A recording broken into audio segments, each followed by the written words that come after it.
minha proposta hoje é abordar um tema quente, um tema que está em muitos debates, a proximidade ou quase a identidade, poderíamos dizer, entre os sistemas ideológicos e políticos do assim chamado nazismo, nacionalsocialismo e do comunismo. A proximidade desses dois sistemas, o nazifascismo e o comunismo. Essa proximidade não era vista por muita gente. Inclusive, muitos católicos acabavam se deixando seduzir por certos aspectos ditos conservadores ou ditos tradicionais com que o nazismo tentava se envolver. Trouxe aqui para considerações, para fazer uma pequeno apanhado, um capítulo do livro do Friedrich von Hayek, O Caminho da Servidão. Ele diz uma coisa que confere muito com o texto que eu li do Dr. Plínio, que, no fundo, a doutrina nacional socialista é um ponto culminante de uma evolução de ideias. Realmente são ideias revolucionárias que foram se requintando e chegam depois a essa doutrina nacional socialista. O sistema nacional socialista, ele vai explorar, como nós vamos ver aqui depois, pelos escritos, ele vai explorar a ideia do nacionalismo, ele vai explorar a ideia do militarismo, ele vai explorar a ideia da ordem, contra uma certa decadência que havia na sociedade. E isso vai fazer um apelo falacioso. Vejam que, deste ponto de vista, o sistema econômico tem uma grande importância, porque ele conduz a impor um totalitarismo.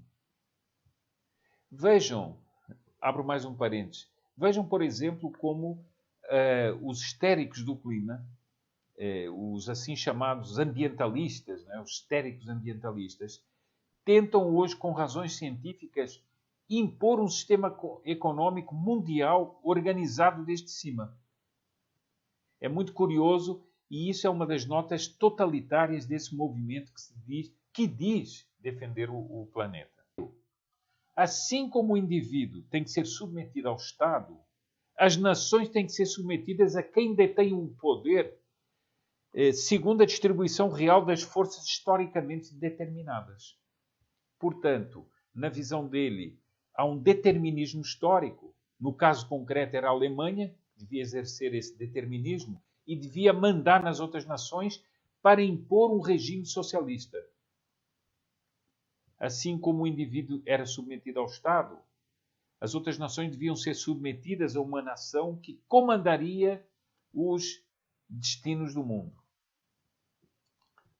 Vejam a subtileza disto. Isto faz lembrar a frase do Nosso Senhor no Evangelho: cuidado com os falsos profetas.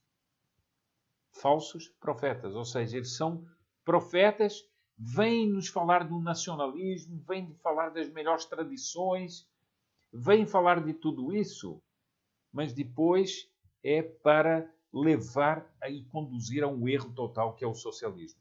Vejam bem, socialismo conservador. Foi esse aspecto pseudo-direitista que foi depois propagandeado, inclusive pelas máquinas do comunismo, para dar um prestígio ao nazismo, que para ele poder deturpar as mentalidades, enganá-las.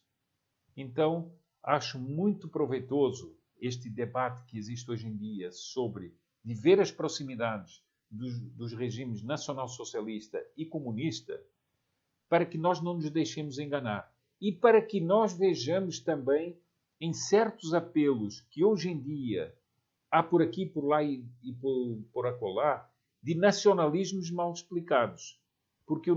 Porque o sentimento nacional é algo que, visto na perspectiva do direito natural e do catolicismo, tem uma razão de ser boa. Mas há certos nacionalismos que são deturpados, como foi o nacionalsocialismo, e que conduzem a sistemas neopagãos.